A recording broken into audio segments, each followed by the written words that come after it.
Hello everyone, welcome to Sanmarga classes. 7ನೇ ಪ್ರಶ್ನೆ ಪಾಶ್ಚಾತ್ಯ ಧರ್ಮಗಳು ಎಂಬಂತಹ ಚಾಪ್ಟರ್ ಇಂದ ಈ ಕೆಳಗಿನ ಪ್ರಶ್ನೆಗಳಿಗೆ ಒಂದು ವಾಕ್ಯದಲ್ಲಿ ಉತ್ತರಿಸಿ ಅಂತ ಕೇಳಿದ್ದಾರೆ ಅಥವಾ ಒಂದು ಪದದಲ್ಲಿ ಉತ್ತರಿಸಿ. ಪಾಶ್ಚಿಮಾತ್ಯ ಜಗತ್ತಿನ ಪ್ರಾಚೀನ ಧರ್ಮ ಯಾವುದು ಅಂತ ಕೇಳ್ತಾ ಇದ್ದಾರೆ ಮಕ್ಕಳು.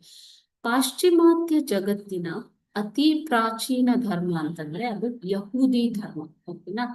ಸೊ ಯಹೂದಿ ಧರ್ಮವು ಇದರ ಜುಡಾಯಿಸಂ ಅಂತ ಕೂಡ ಕರೀತಾರೆ ಮಕ್ಕಳು. ಓಕೆನಾ? ಸೊ ಇವರ ಯಹೂದಿ ಧರ್ಮದ ಅನುಯಾಯಿಗಳನ್ನ ಜ್ಯೂಗಳು ಅಂತ ಕರಿತೀವಿ. ಅದೇ ರೀತಿ ಇವರ ಪ್ರವಾದಿ ಮೋಸೆಸ್, ಪ್ರವಾದಿ ಮೋಸೆಸ್.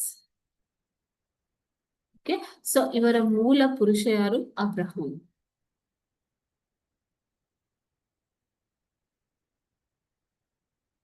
ಸೊ ಈ ಒಂದು ಧರ್ಮವು ಇಸ್ಲಾಂ ಹಾಗೂ ಕ್ರೈಸ್ತ ಧರ್ಮಗಳಿಗೆ ಮೂಲವಾಗಿದೆ. ಬುನಾದಿ ಕ್ರೈಸ್ತ ಧರ್ಮಗಳಿಗೆ ಒಂದು ಬುನಾದಿಯಾಗಿರುವಂಥದ್ದು ಯಹೂದಿ ಧರ್ಮ. ಓಕೆನಾ? Thank you.